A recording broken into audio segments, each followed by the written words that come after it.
Today I'm going to show you how to winterize your backflow pressure brake, or your backflow valve in your sprinkler system. I'm here in Houston, Texas. It doesn't normally get too cold, but we are expecting a hard freeze here in the next couple of days, so I wanted to go ahead and make sure this is taken care of. So what this device does, it basically prevents water from flowing back out of your sprinkler system into the potable water for everybody's drinking water, I guess.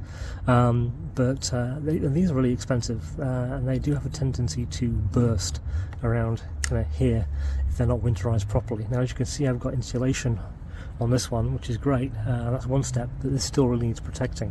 Now, there's two ways of doing it. One, you can go ahead and shut that valve off there and rotate these screws 90 degrees and let the water out. This here is the main shut-off valve to the sprinkler system. Some of the newer houses have a below grade shut-off. It's normally out in the garden, but unfortunately I can't find mine, don't know where it is. So the next best thing is we're going to go ahead and rotate this as far as you can. Okay, that should now be shut off. So we'll get a little bit of burst of water when I undo these, possibly. Oh, not very much. Okay, so that really is, I would say, normally all you need to do. However, you want to let that drain out, let any water out that's in there. Should stop eventually. That is definitely closed.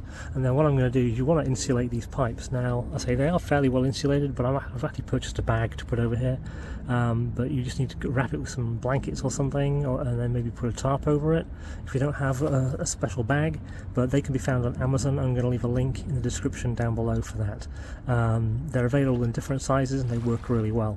So that's pretty much it. And come summer, when you want to start this back up again, go ahead and rotate those back 90 degrees and open the valve. And this basically, to know whether the valve's open or closed, if it's crossing like that, it's closed. If it's in line and flowing with the water, then it's open. But you'll have a great day, have a great safe winter, and I'll see you in the summer. Thanks.